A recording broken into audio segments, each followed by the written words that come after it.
Muy bien.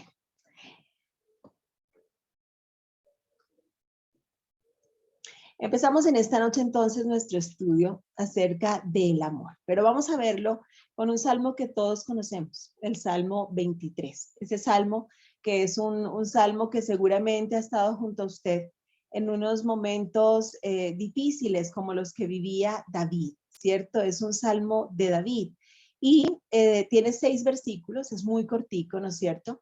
Y se conoce también como el canto de un pastor anciano. Sí, era un pastor ya ancianito, es decir, él no era muy viejo, pero ya él había madurado, había dejado de pastorear las ovejas de su padre y en este momento enfrentaba una situación muy difícil, estaba siendo perseguido por su propio suegro, el rey Saúl, que era su suegro, si se acuerda, y su propia esposa le ayudó a escapar. Él estaba en un momento realmente muy difícil, pero aún así experimentaba la presencia de Dios y sobre todo nos deja ver en este salmo cómo él había sido transformado por el sobrenatural amor de Dios. Si usted ve el Salmo 23, está escrito todo en futuro. Usted ve que el Señor me pastoreará, que nada me faltará, es decir, no era su realidad actual, pero él sabía que era lo que le esperaba en manos de Dios, aún en medio de esa prueba, ¿cierto? Vamos a ir analizando cada palabrita. Hoy sí le pido que tome nota porque le voy a ir diciendo versículos y vamos a analizar cada palabra para ver cómo el Señor nos ama con hechos, aquí mostrado en el Salmo 23, ¿cierto? Las circunstancias de David en ese momento eran de persecución, eran de muerte, pero él no se enfocó en esa realidad, sino en la verdad que él conocía de su pastor, de Dios.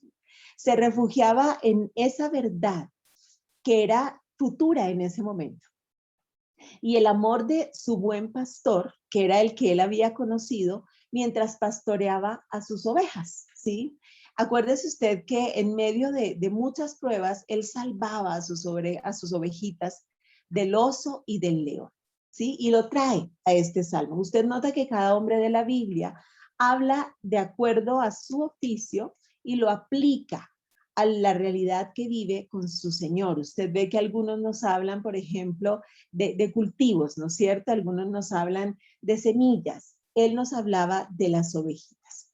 El mundo nos llevó a idealizar el amor y lo hemos estudiado durante estas semanas. Hemos visto que nos ha pintado el amor como algo fantástico, ¿cierto? Pensamos que es todo eso que se siente en ese momento hormonal, las maripositas en el estómago y que necesita situaciones perfectas, personas perfectas, entornos sin problemas. Pero el amor de Dios no está sujeto a nada de esto, al contrario. El amor de Dios permanece a pesar de las imperfecciones, tanto las del entorno como las mías. Él me ama como yo soy y sobre todo sobrevive a las más duras circunstancias.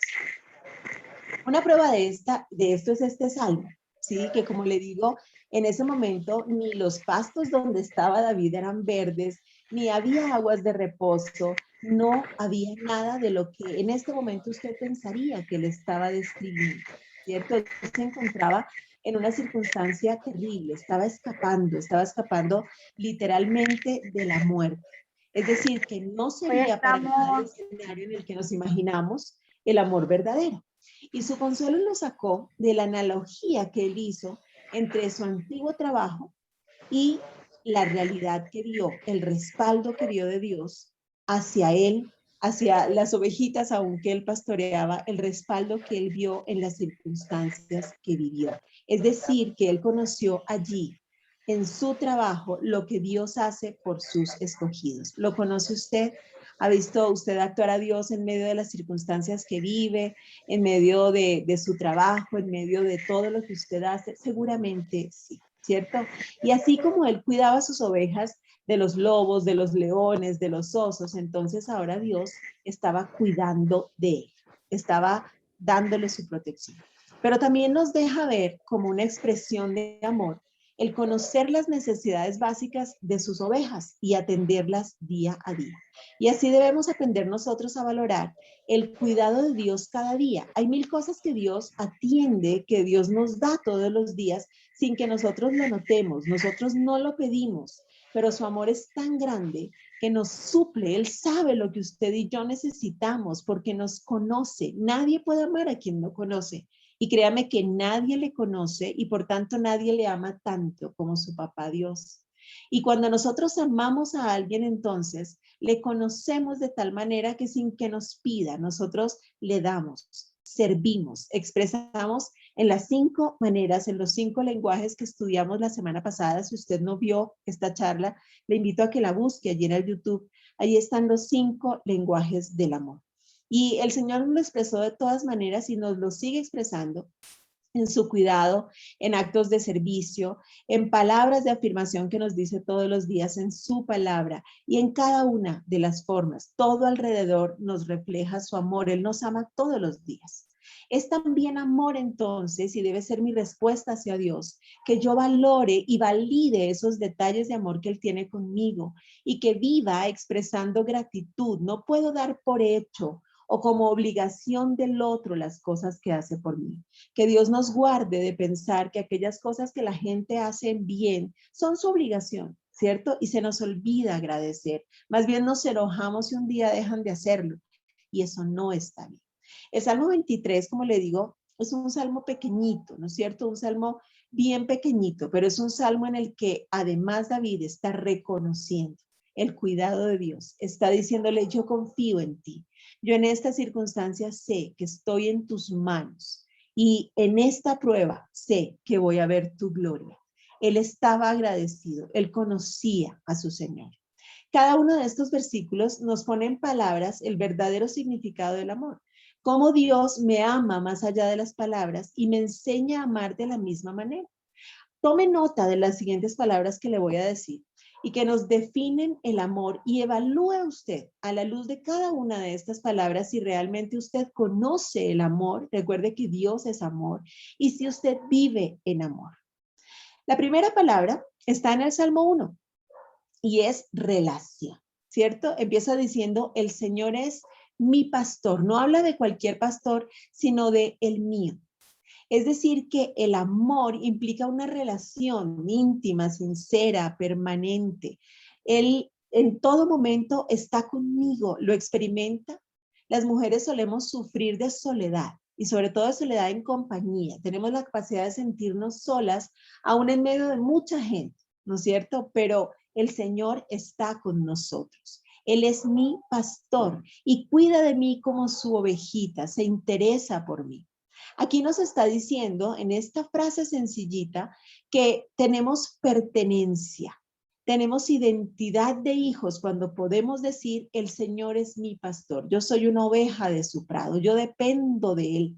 Recuerde que son animalitos totalmente dependientes, ellos no pueden conseguir su sustento, no pueden cuidarse solitas, son cortas de vista, ¿no es cierto? Y ellas solamente oyen la voz de su pastor. Por eso es que en Juan 10, del 26 al 27 dice, pero vosotros no creéis porque no sois de mis ovejas como os he dicho. Mis ovejas oyen mi voz y yo las conozco y me siguen. Es decir, si no oímos su voz es porque no es mi pastor. Allí es donde usted lo mira. Es mi pastor porque lo dio todo por mí, por amor a mí. Nació por amor a mí, vivió por amor a mí, murió por amor a mí, resucitó por amor a mí y va a volver muy pronto por amor a mí. Mi respuesta entonces debe ser creer en esa voz de mi pastor y seguirle, vivir sujeta en obediencia a él y seguirle en el camino que él me indica. ¿Sí? ¿Está usted escuchando la voz de su pastor?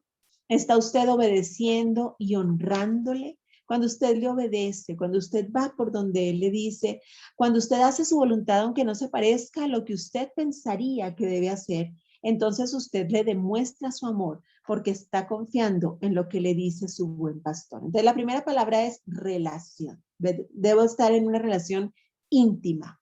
Eso es amor. Y sigue diciendo que nada me falta. Esto es suministro y es la segunda palabra. Él me da todo sin pedirme nada. El amor es entrega total. ¿Sí? Cuando dice nada me falta, es nada. No es me falta un poquito, ¿no es cierto? No, me falta nada.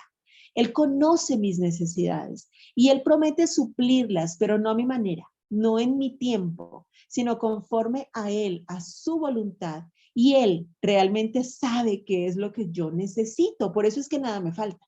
Si usted limita a Dios con lo que usted piensa que necesita, créeme que le van a faltar muchísimas cosas. Pero Él sabe lo que necesita y le suple conforme a su voluntad. Eso es lo mejor que puede pasarnos. En Filipenses 4:19 dice, por eso de sus riquezas, mire, de las de Él, que son ilimitadas, que no tienen nada que ver con dinero y con las cosas que usted considera riqueza. Eso limita a Dios. Va mucho más allá. Él es el dueño de los recursos totales. Y dice que de sus riquezas maravillosas, mi Dios les dará por medio de Jesucristo todo lo que les haga falta. ¿Se da cuenta que Él habla de nada me faltará y les voy a dar todo lo que les haga falta? Apropiese de esto. Es para usted, porque Él es su proveedor. Quien ama no solamente está dispuesto a darlo todo, sino que además se interesa por saber qué es lo que a la persona amada le falta. Y Él sabe lo que a usted le falta porque le ama. La tercera palabra está en el siguiente versículo cuando nos dice, en verdes praderas me hace recostar. Esto es descanso. El amor es descanso y se expresa en convertirme en un alivio y en solución para quienes yo amo. Y reconozco el amor en aquel que me da paz. ¿A dónde corre usted en momentos de tribulación? ¿En quién piensa usted a la hora de buscar paz? Los prados donde estaba David en ese momento no eran para nada verdes, era un desierto total. Sin embargo, es justo allí donde su refugio y su provisión era el Señor, el Dios que le ama y en quien él confía por amor. Por gracia nos dio el Señor todas las cosas y no debemos permitir que la preocupación nos robe los pastos verdes, la paz que Él nos dio. Nosotros arrastramos cargas innecesarias, nosotros nos salimos de los verdes pastos. Nosotros permitimos que nos roben nuestra paz, que nos alejen de ese lugar, de ese refugio, que nos alejen del Señor. El Señor nos llama a recostarnos, mire, ni siquiera es, vaya, corra por los verdes pastos. No, recuéstese. Cuando usted se acuesta en el pasto, yo no sé si usted lo ha hecho, es realmente una sensación muy, muy linda. Usted simplemente mira al cielo, ¿cierto? No ve nada más que el cielo. Y a eso le llama a Él, a mirarlo a Él, a descansar en Él, a mirar hacia arriba y dejarlo a Él que solucione todo. Si usted no se ha acostado así en un pasto a mirar el cielo, hágalo todos los días, aún allí en su habitación. Solo recuéstese y mire al cielo, mírelo a Él, ponga la mirada en Él. Como nos dice en Hebreos 12, si se acuerda, puestos los ojos en Jesús, el autor y consumador de la fe. Viva por fe, no por vista, que su vista sea Él y Él se encarga de todo. Deje que sea el Señor el que le pastorea a usted en verdes pastos, aun si usted está en pastos tan desérticos como los de David. Este versículo nos habla realmente de dos cosas. Lo primero que nos habla es de los pastos, ¿no es cierto? De las praderas. ¿Cuál es el alimento de las ovejitas? Pues los prados. Es decir, que nos habla del alimento diario, del alimento de cada día. ¿Se acuerda que el Señor nos enseñó a orar por el pan de cada día? A no dar por hecho que ese pan está ahí porque sí, cada pan es un milagro. Y además nos enseñó a pedir el pan nuestro, es decir, a interceder también por los demás.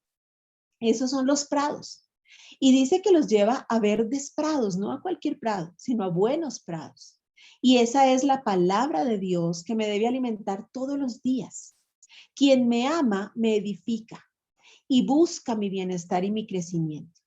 Ustedes aquí, la mayoría somos mamás. A nuestros hijos siempre queremos darle lo mejor, buscamos el mejor alimento, buscamos algo que les haga crecer, ¿no es cierto? Eso busca el Señor con usted y conmigo, al darnos verdes pastos. Y además nos da descanso, dice que, como vamos a ver a continuación, nos lleva a aguas de reposo. ¿Quién me da el descanso? El Espíritu Santo que me ministra y refresca mi alma cansada. Por eso estamos nosotros viendo todo lo que nos dice Gálatas 5, 22 y 23 acerca de la llenura del Espíritu Santo y su fruto, que empieza con el amor en el que nos hemos detenido. Porque solo llenos del Espíritu Santo usted y yo podremos descansar, aún en medio de las tormentas. Cuando yo me encuentro con el sobrenatural amor de Dios, Su palabra se convierte en mi refugio seguro, en mi descanso. Como dice el Salmo 1, en mi deleite. Y aún en medio del desierto, en las más difíciles pruebas, yo puedo descansar en Él. Yo confío en sus promesas. Él me lo dijo y en Él es sí y amén. Descansar en Dios no es tenerlo todo resuelto, sino confiar cada día. Y como el mismo Señor nos lo enseñó, depender de Él, aún en ese pan. Si ve que cuando Él nos llevaba a pedir el pan, nos llevaba a lo más pequeñito, ¿verdad?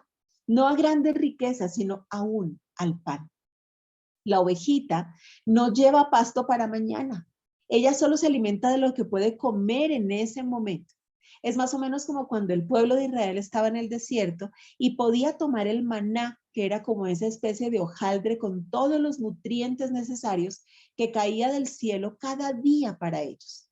Y si llevaban para el día anterior, es decir, si acumulaban, dice que se podría.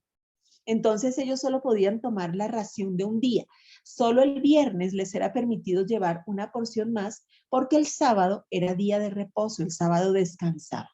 Entonces, debo comer el maná de hoy y no preocuparme por el del lunes. El Señor sigue estando conmigo el lunes y va a seguir dándome verdes pastos cada día. Basta cada día su propio afán. Nos dice en Mateo 6:34, no se preocupen por el día de mañana, porque mañana habrá tiempo para preocuparse. Cada día tiene bastante con sus propios problemas. Dios manda la bendición cada día. Mañana Dios dará lo que se necesita mañana. Yo no debo perder la bendición de hoy por preocuparme, es decir, ocuparme antes de tiempo de aquello que ni siquiera sé si llegará. El Señor cuando nos dice que nos da descanso es porque también quita la tensión de su redil, ¿no es cierto? Él nos manda a descansar el alma. Por eso debemos dar la orden, como lo hacía el salmista en el Salmo 62:5, cuando le decía, alma mía, en Dios solamente reposa, porque de Él es mi esperanza. Es una orden que le doy a mi alma, ¿cierto? Alma mía, reposa. También nos habla de cuidado. Cuando nos dice que me conduce hacia fuentes tranquilas. El amor es cuidado. Es tanto cuidar como dejarse cuidar. ¿Se deja usted cuidar? A veces las mujeres simplemente empezamos a protegernos. Nos hacemos duras, no fuertes, y no nos dejamos cuidar. Dice que junto a aguas de reposo me va a pastorear. A las ovejitas no les gusta beber agua agitada, ni estancada, ni en el mismo lugar de los cerdos. Un agua sucia ellas no la toman, tiene que ser agua pura. Por eso habla de fuentes tranquilas donde Él, que es agua viva, nos pastorea. Las aguas mansas, además, porque ni siquiera son vertientes, sino en quietud. Acuérdense que son unos animalitos muy nerviosos, ¿cierto? Por eso nos compara a nosotros con ovejitas y Él con nuestro pastor. Dice que el agotamiento de cada día nos aleja de Dios y nos lleva a tomar decisiones lejos de las aguas mansas, ¿cierto? Es decir, usted y yo decidimos irnos a situaciones que nos intranquilizan. Si permanecemos al lado de Él y de su amor, vamos a estar en esas aguas de quietud. No quiere decir que no estamos haciendo nada, sino que lo estamos dejando actuar a Él. Nosotros necesitamos esa quietud. De hecho, somos una de las dos únicas criaturas a las que le cuesta dormir. ¿Usted sabía? Solo a las ovejitas y a nosotros nos cuesta dormir. Usted ve que los perritos, los gaticos, todos duermen sin problema y todo el día, ¿verdad? Pero las ovejitas y nosotros necesitamos total tranquilidad. Es decir, si no hay paz absoluta, no dormimos. La tensión nos impide dormir. El Señor lo sabe y nos cuida permanentemente. ¿Descansa usted en esto o le está costando dormir? Sí, ahí está. ¿Está usted en fuentes tranquilas o está usted todavía en las aguas turbulentas que seguramente le están quitando el sueño? El Salmo 121:3 nos da otra hermosísima promesa. Dice que no permitirá que tu pie resbale. No se adormecerá el que te guarda. Es decir, duerma tranquilo, que aquel que le cuida no se duerme. Él nos da su cuidado. También nos dice que repara nuestras fuerzas. En otra versión dice, confortará mi alma. ¿Qué es confortar? Tiene que ver con sanidad. ¿sí? Él nos trae sanidad de aquello que nos ha dado el apartarnos de Él. Cuando usted y yo nos apartamos del Señor, nos apartamos de las fuentes de aguas tranquilas, nos vamos a esos prados que no son buenos prados, entonces empezamos a enfermar, ¿no es cierto? Eso pasa con la ovejita.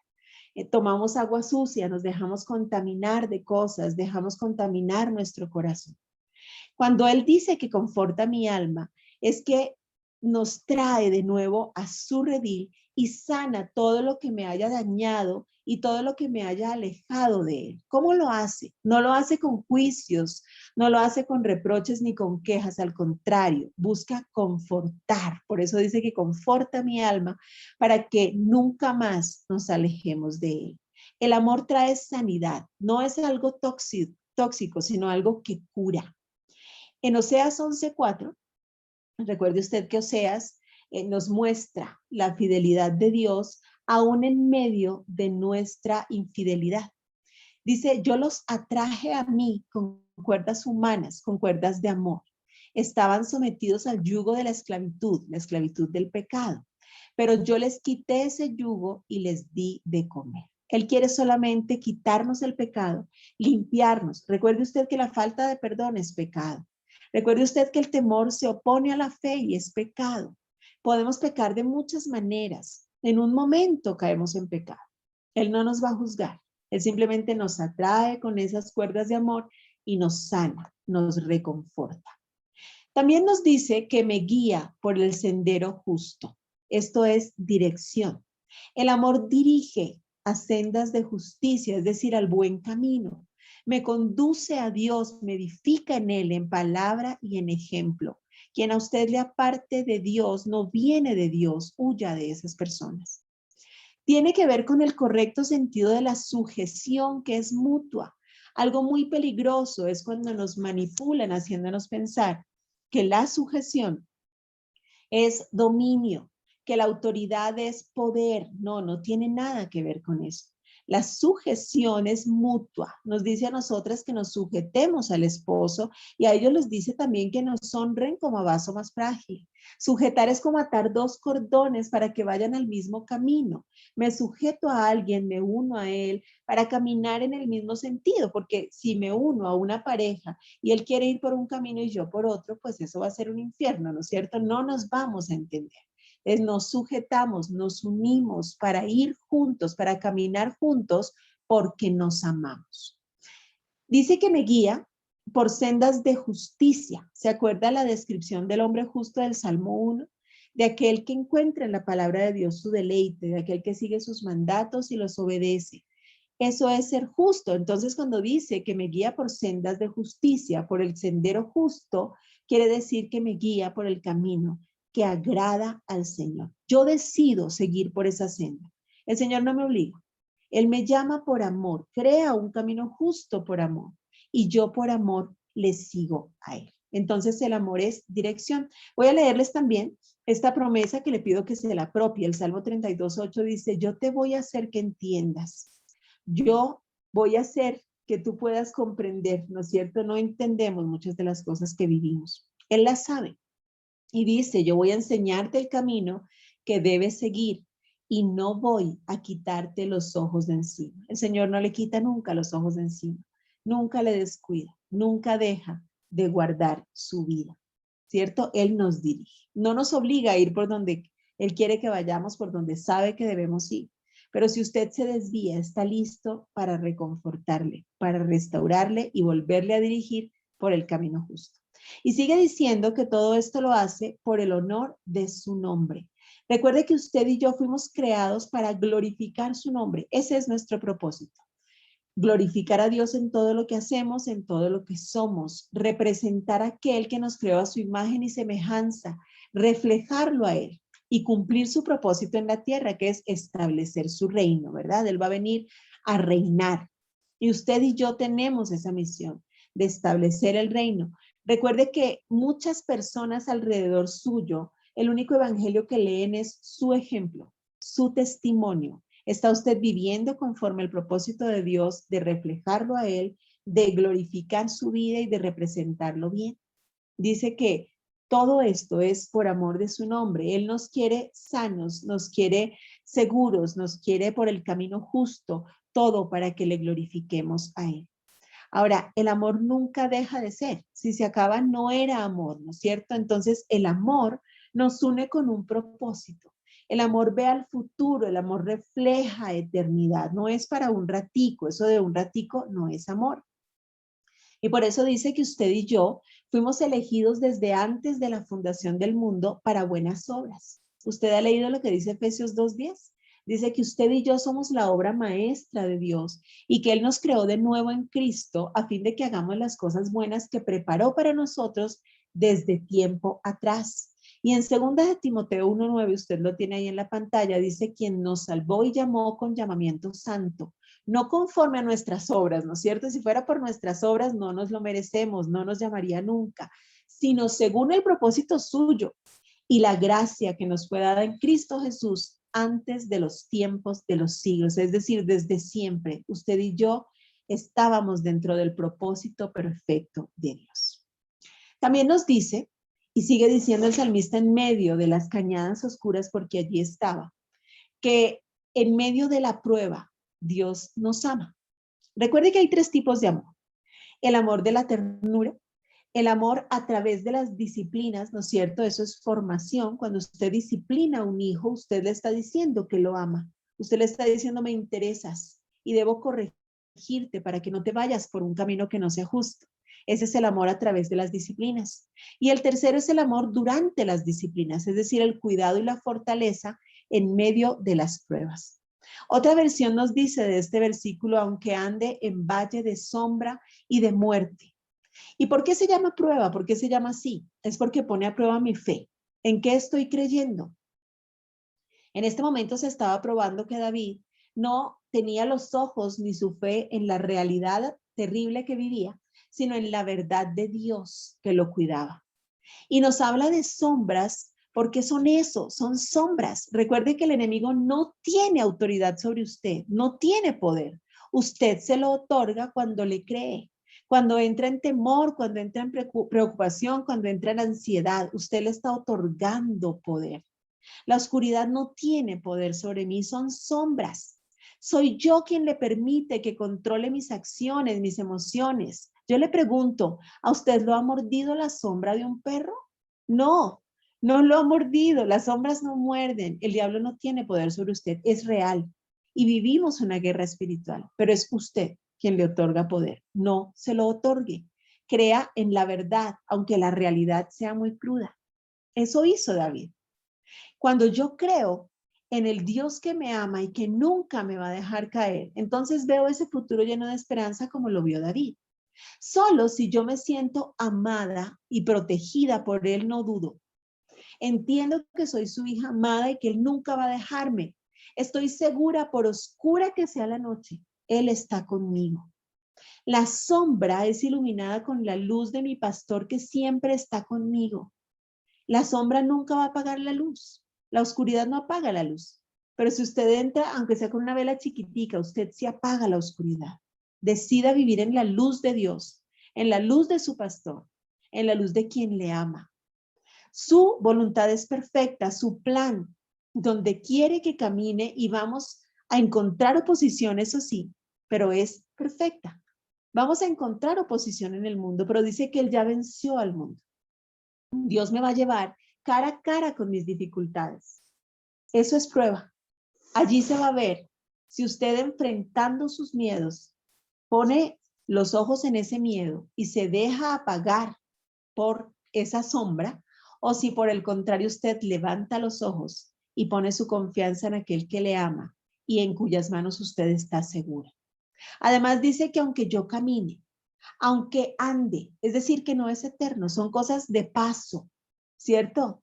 Él promete estar con quien le ama. Él nunca le va a dejar solo por dura que sea la prueba que usted esté pasando.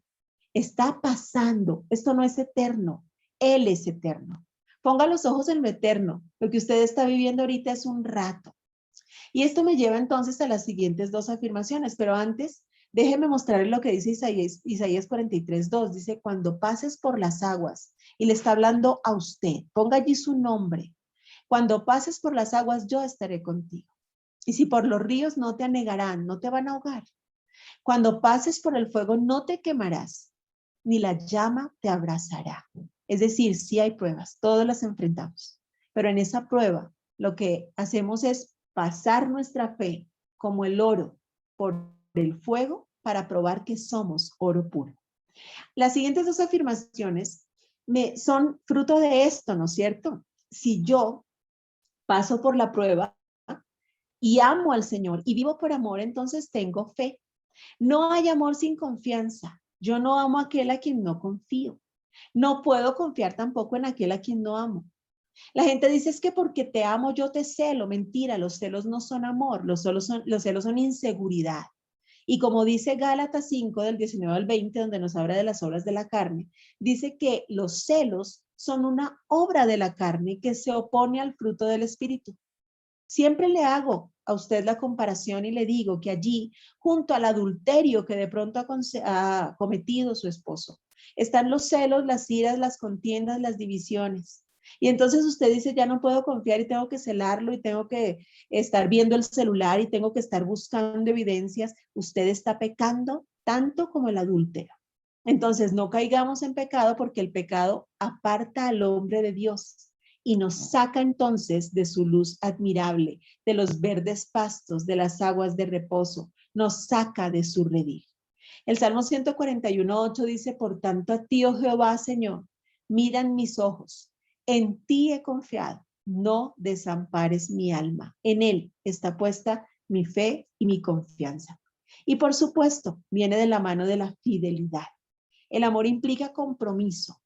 Cuando me dice que ame al prójimo como a mí mismo, es porque yo a mí mismo no me engañaría y por tanto no engaño a quien yo amo. El amor es fidelidad. Una persona debe quedarse junto a usted, no porque usted le esté cuidando y vigilando, le esté celando, sino porque está comprometido con usted en fidelidad, porque le ama. En Lamentaciones 3, del 23 al 24 dice, grande es tu fidelidad.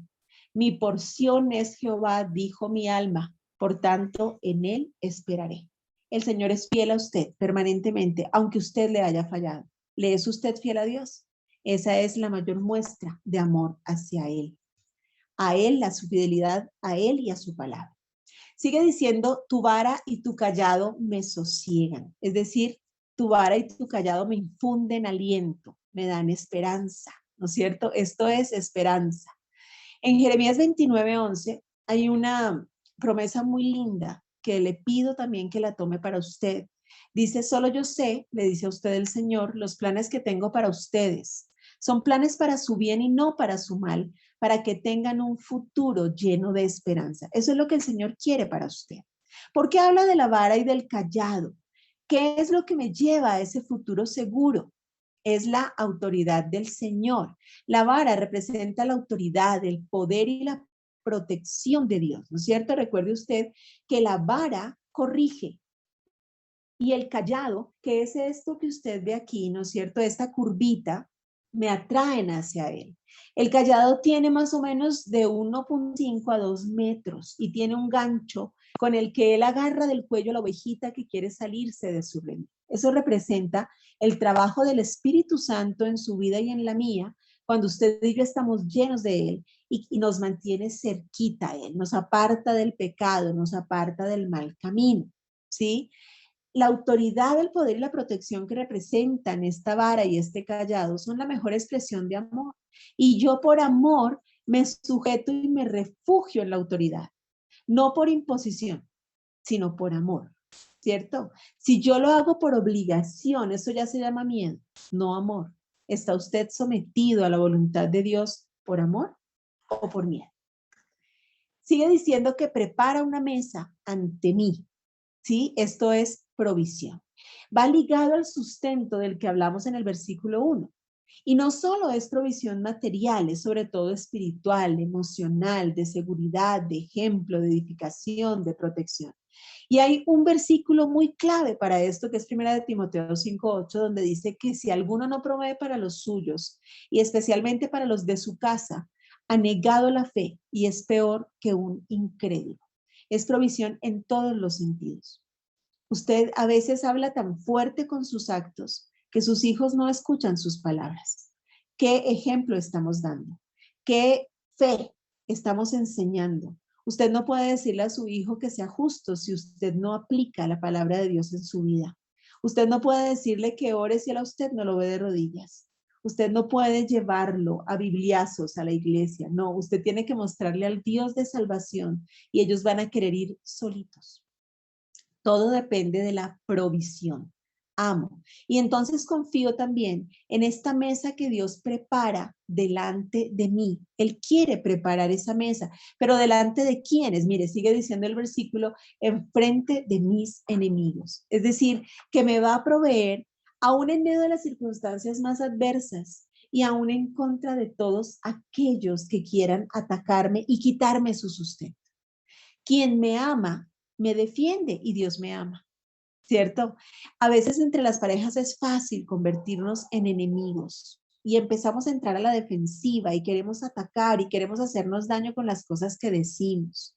No, cuando yo amo, defiendo, busco el bien del otro, me sujeto y sin duda la protección que yo siento de parte de esa persona hace muy fácil sujetarse.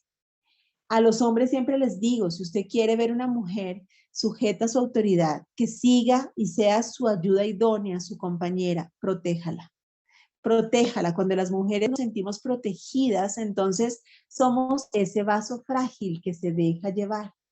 Pero cuando no es así, entramos a la defensiva y eso va ligado a la pelea. Eso trae agresividad en todas nuestras relaciones. El Salmo 61:3 dice, porque tú eres mi amparo seguro, una fortaleza donde mis enemigos no pueden alcanzar. Le estoy hablando entonces que Él prepara una mesa delante de mis enemigos, es decir, que me lleva a un lugar donde Él me sustenta y me tiene segura, me defiende, me protege. ¿Sí? ¿Qué más es el amor? Y esta parte me gusta mucho. Dice, unges mi cabeza con aceite. ¿Sí? Esto es consagración. Él me ha consagrado para Él. Tiene que ver con lo que hablábamos del propósito. La consagración implica una gran responsabilidad. Y yo solo le delego responsabilidades a aquel en quien confío. Y recuerde que la confianza va ligada al amor, ¿cierto? Va ligada al amor. Yo confío en alguien y le delego algo. Eso hizo Dios con usted y conmigo. No porque seamos muy capaces. Dios no llama al capacitado. Dios capacita al llamado. Entonces Él ve su corazón y sabe que usted va a dejarse guiar por Él y unge su cabeza, le consagra para Él y le tiene en cuenta en su obra. Eso es, ¿no es cierto? Pero también tiene que ver con protección, la consagración. Él me consagra, además, me protege con ese aceite. Resulta que muy a menudo las ovejitas que son torpes, son muy cortas de vista, se quedan atrapadas en sus cabecitas. Su cabecita se atrapa en las zarzas, en las cercas. Y dice que mueren tratando de desenredarse. Y hay algunas moscas que empiezan entonces a atormentarlas, ¿cierto? Y a poner huevitos en sus fosas nasales, que después se convierten en gusanos, impulsan a las ovejitas a golpear sus cabezas contra las rocas. También eso ocurre, ¿sí? A veces hasta mueren golpeándose contra las rocas de la desesperación que tienen. Sus ojos y sus oídos también son ese lugar donde las moscas quieren poner sus huevitos. Entonces dice que el pastor unge toda la cabeza de la ovejita con aceite para que las moscas no puedan pegarse, para que ellas no se enreden con las cercas. Es decir, las protege, ¿no es cierto?, al cubrirlas con aceite. Y así la oveja puede tener paz. Ese aceite forma una barrera de protección contra el mal que trata de destruirlas. Asimismo, nos unge a nosotros para que no tengamos nosotros el tormento de nuestros propios pensamientos, de esos pensamientos preocupantes que a veces nos atormentan, ¿no es cierto?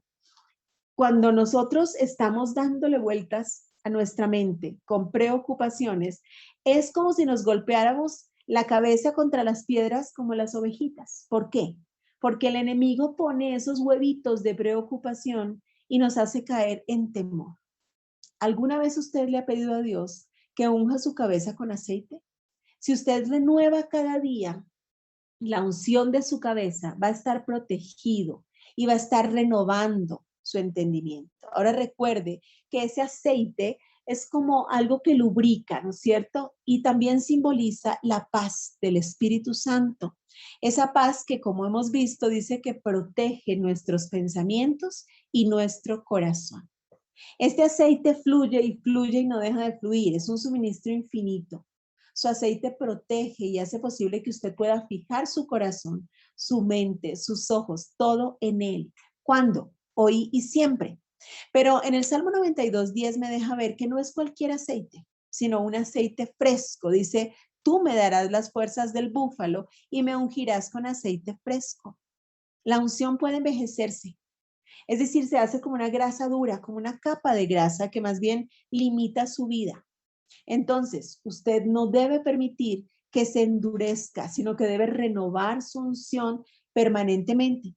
Damos por hecho que conocemos al Señor, ¿cierto? Hay gente que se sabe toda la Biblia, pero se le olvida de estar buscando la presencia del Señor y renovando la llenura del Espíritu Santo y por tanto la unción sobre su cabeza. Y es entonces cuando viene un aceite que ya no es fresco, que ya no lubrica, que ya no protege. Más bien se hace como una capa de grasa donde las moscas se pegan. Entonces debo renovar mi unción, ¿cierto? Renovarla en cada etapa de mi vida. Usted no era la misma hace 10 años. Usted no fue la misma cuando nació su primer hijo o su segundo hijo, ¿no es cierto? Somos muy diferentes, por eso les criamos incluso diferentes. Entonces debo renovar. Asimismo con mi cónyuge, con mis personas cercanas. Nosotros debemos renovar cada día mi compromiso, mi aceptación, mi amor. Aún las otras personas cambian, entonces yo debo ir renovando ese amor expresado en consagración. ¿Qué más es? Dice que mi copa rebosa, es decir, abunda. Usted sabe que el propósito de Dios no solamente es suplir lo que usted necesita, sino sobreabundar su vida. Como madres, nosotros queremos dar a nuestros hijos todo lo que necesitan y trabajamos y nos esforzamos para que nada les falte. Y nos dice en Mateo 7:11, dice, pero si ustedes que son malos, es decir, con nuestra naturaleza caída, saben dar cosas buenas a sus hijos, ¿cuánto más su Padre que está en el cielo dará cosas buenas a quienes se las pidan? Él quiere sobreabundar su vida. Él quiere que su copa no solo esté llena, sino que rebose. Él quiere sobreabundarle en todas las áreas. Recuerde que abundancia no es solo material. La abundancia material suele ser el resultado de la abundancia en su vida espiritual, en su vida emocional, en su vida familiar, que se expresa también en una prosperidad material. Nos dice además que su bondad y su misericordia me acompañan todos los días de mi vida. Esto es bendición, su bendición es eterna. ¿Qué significan estas dos palabritas? La bondad, como lo vamos a ver más adelante en el mismo fruto del Espíritu, es la disposición natural que yo tengo a hacer el bien, a obrar correctamente. Su bondad se hace patente en sus obras, es decir, que la bondad hace que Dios obre también a mi favor, que toda esta naturaleza y sobre todo su anhelo de sobreabundar mi vida y bendecirme se exprese en obras.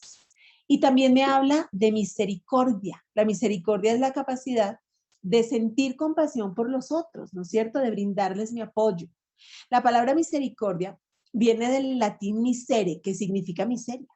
Es decir, que literalmente cuando me habla de misere y me habla de cordis, que es corazón, es cuando Dios pone su corazón sobre mi miseria, sobre mi necesidad, sobre aquella área que necesita su acción. Y Él hace suya mi necesidad y ejerce, pone un acto de bondad. No me ama porque yo sea perfecto, sino que se perfecciona en mi debilidad. Tiene misericordia.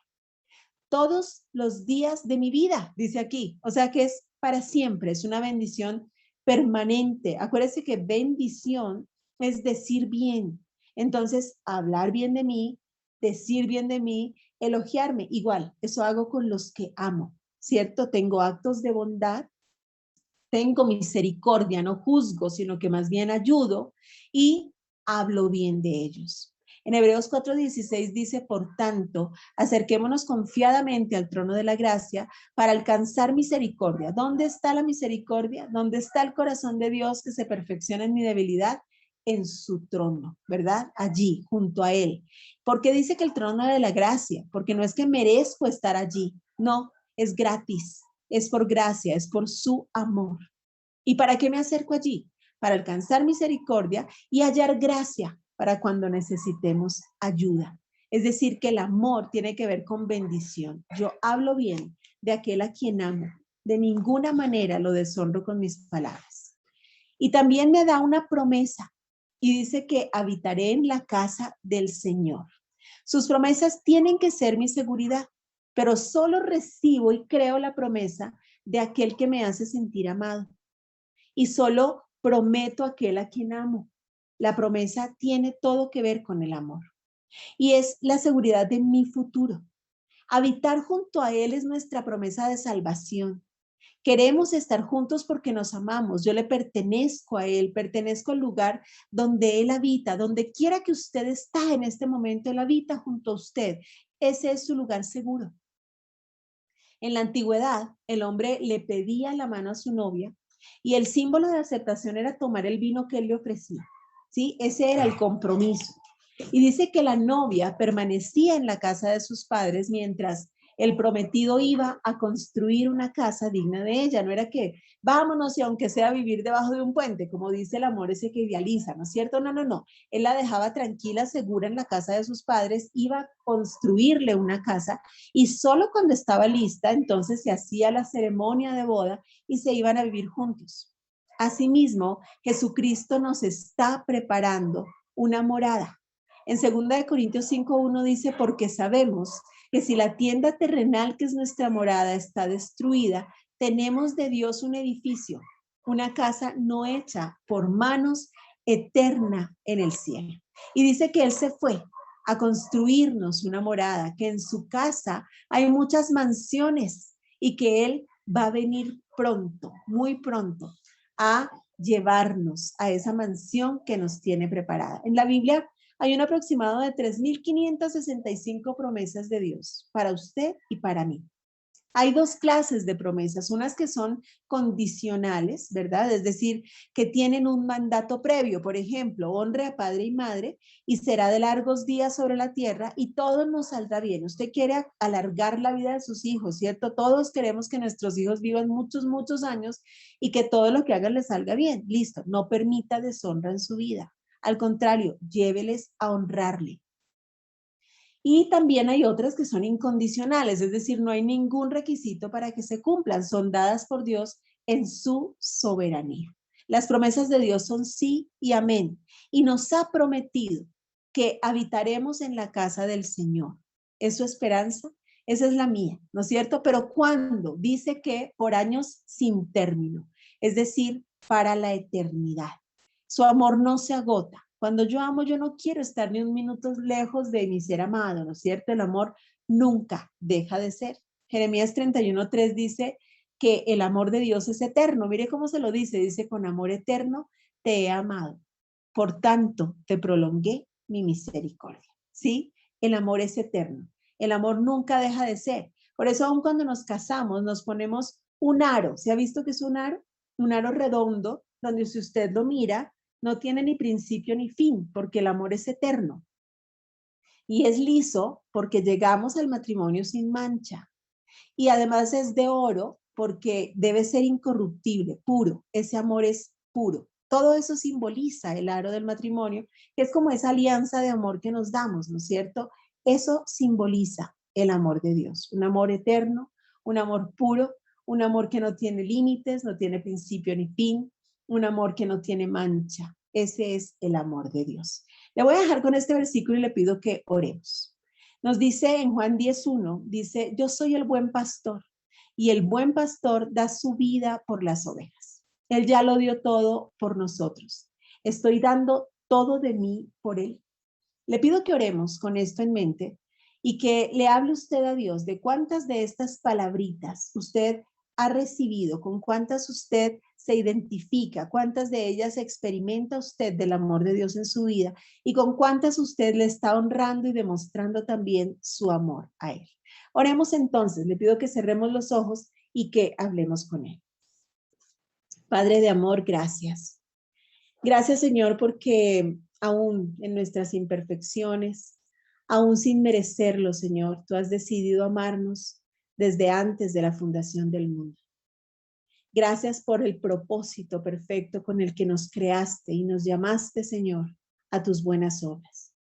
Si usted se siente amado y parte del propósito perfecto de Dios, parte de su plan perfecto para establecer su reino en esta tierra, entonces dé gracias. Refúgiese en este momento en ese Dios que le ama. Usted está en brazos de su papá, experimente.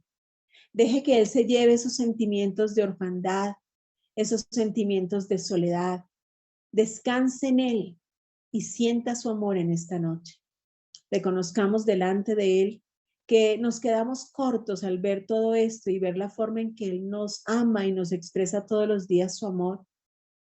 Que necesitamos conocerlo más y acercarnos más a Él para demostrarle nuestro amor, para amarle cada día más. ¿Ama usted realmente a Dios?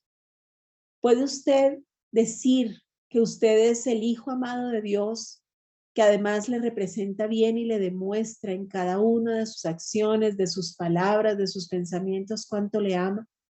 ¿Cumple usted con el propósito de Dios de glorificarle en todo? Si no es así, no se sienta culpable. Solamente pida perdón y dígale, Señor, me he quedado corto. Sé que muchas de estas palabras no son realidad en mi vida y no te he demostrado realmente cuánto te amo. Enséñame, Espíritu Santo, lléname. Lléname de este amor que solo viene de ti.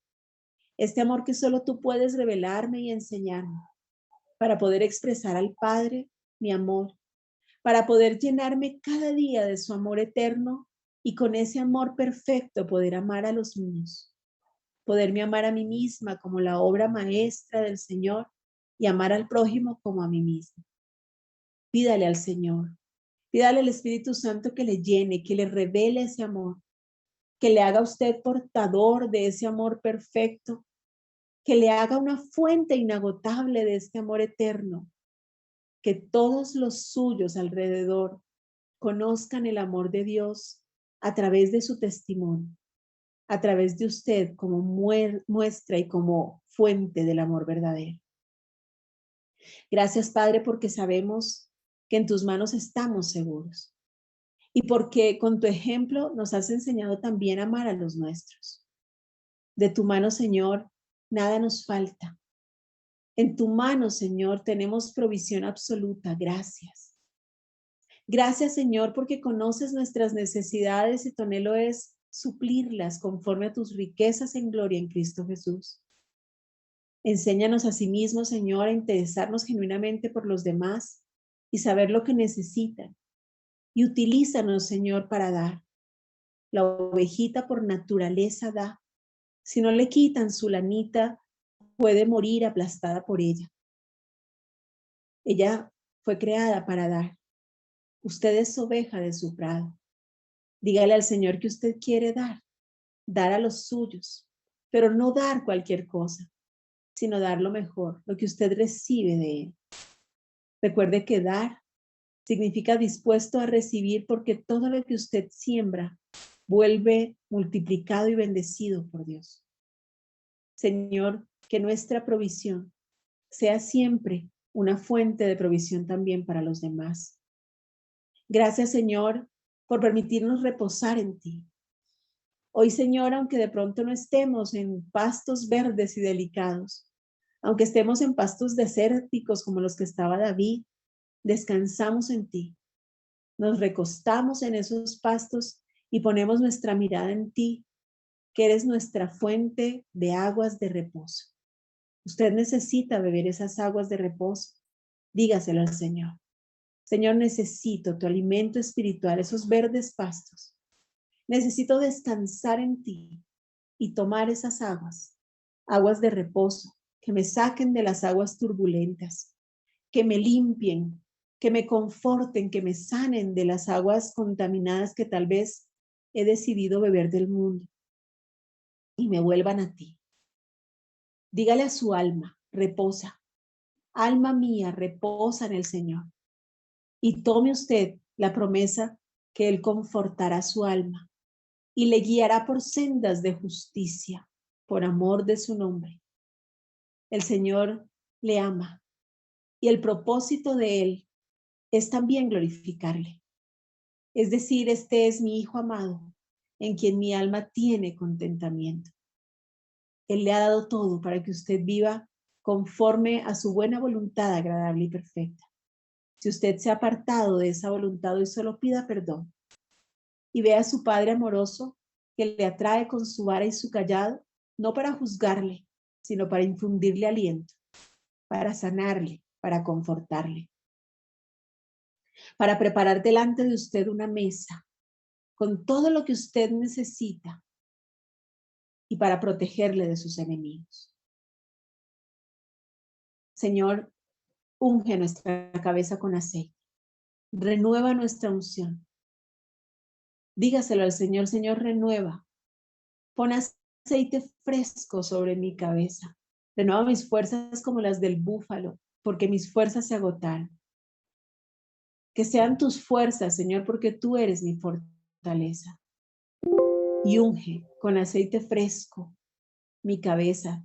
Protégeme, Señor, de preocupaciones, de malos pensamientos, de resentimientos, de todos aquellos pensamientos que el enemigo quiere sembrar con engaño en nuestra vida.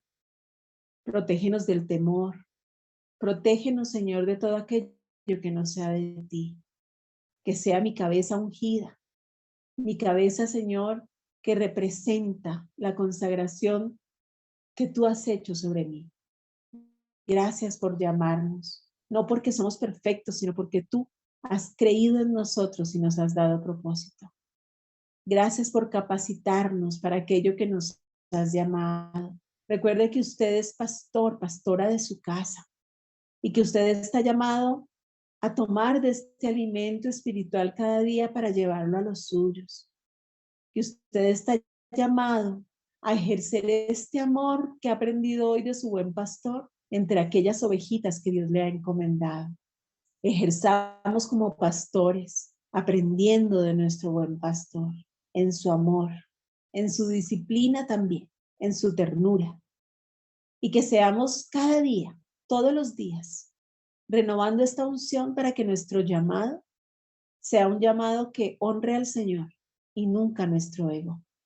Que el alimento que demos a nuestras ovejitas no sea el que nació de aquello que creemos conocer, sino que sean los verdes pastos acabados de tomar de los atrios del Señor. Gracias, Padre, porque tú eres soberano y bueno, porque tú conoces, Padre, nuestro redil. Tú nos has llamado y a cada uno de nosotros nos has dado roles y nos has puesto enfrente de personas a quienes debemos edificar aún con nuestro ejemplo y nuestra vida. Que nosotros seamos reflejo de tu amor. Que nosotros seamos, Señor, así, conforme a tu imagen y semejanza. Y honremos, Señor, aquello que nos fuiste dando, Señor, cada día, en cada etapa de nuestra vida. Gracias, Padre. Gracias por estos tus hijos, por estos mis hermanos y por quienes en un futuro vean este video. Edifica sus vidas, glorifícate en ellos y permite, Señor, que cada uno de nosotros sea un fiel representante de tu amor. Tú conoces las circunstancias en las que cada uno de ellos hoy presenta aún este salmo delante de ti. Tal vez estamos en desiertos como estaba David. Tal vez, Señor, estamos en circunstancias que no entendemos, pero sabemos y descansamos en ti que tu propósito maravilloso será nuestro reposo, será, Señor, nuestro descanso. Gracias, Padre. Gracias por permitirnos hoy estar delante de ti, confiados en ti, diciéndote, tú eres mi buen pastor. Y así como tú diste tu vida por tus ovejas, Señor, por cada uno de nosotros, queremos honrar honrar tu vida, honrar tu sacrificio y vivir como hombres y mujeres justos que alegran tu corazón. Te alabamos, Padre, y te damos muchas gracias. Y en el nombre precioso de Cristo Jesús hoy, Señor, nosotros nos quedamos contigo. Amén.